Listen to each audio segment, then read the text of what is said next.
안녕하십니까. 오늘은 마태복음 18장 21절에서 22절의 말씀으로 끊임없이 용서하라는 제목으로 하나님의 말씀을 나누고자 합니다. 본 말씀은 그때 베드로가 나와 이르되 주여, 형제가 내게 죄를 범하면 몇 번이나 용서하여 주리까? 7번까지 하오리까? 예수께서 이르시되 내게 이르노니 7번뿐 아니라 7번을 70번까지도 할지니라. 베드로는 예수 그리스도의 말씀을 듣고 형제가 죄를 범하면 어떻게 해야 되는지 묻습니다. 그는 7번까지 용서해야 되는지 말합니다. 베드로의 이 말은 사람의 입장에서는 엄청난 용서입니다. 사람은 똑같은 죄를 지은 사람에 대해 용서하지 못합니다. 보통 한두 번 정도는 용서할 수 있습니다.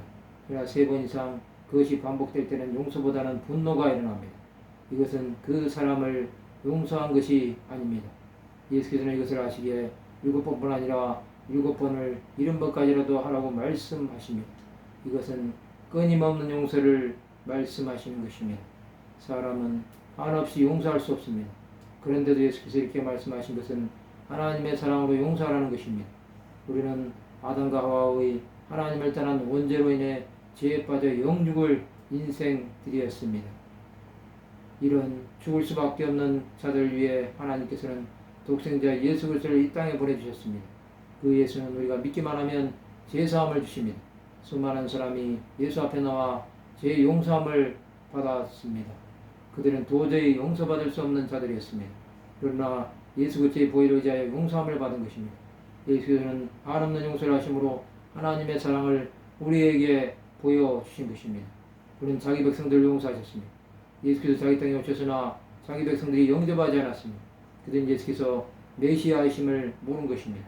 예수께서는 자기 백성들을 죄에서 구원할 자이십니다. 그럼에도 그들은 죄에 빠져 하나님의 뜻을 거스른 것입니다. 영원한 죄 가운데 살 수밖에 없는 자들에게는 누군가는 죄를 대신해서 지셔야 했던 것입니다. 그 결과로 예수께서는 나무에 달려 저주를 받으신 것입니다. 그 저주는 영원히 용서받지 못할 죄를 짊어지신 것입니다. 저주 형태는 우리가 음부에 떨어져 사망으로 갈 수밖에 없음을 상징하는 것입니다. 그런 우리를 끝까지 용서하신 하나님은 우리가 예수를 믿기만 하면 얼마든지 용서해 주시는 것입니다.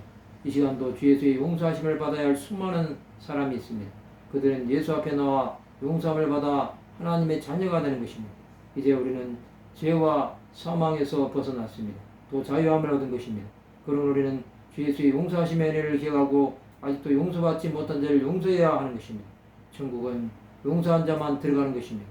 용서의 은혜는 하나님으로부터 임하는 것입니다. 그 은혜를 생각하며 믿음의 길을 달려가야 하는 것입니다. 말씀을 마치고자 합니다.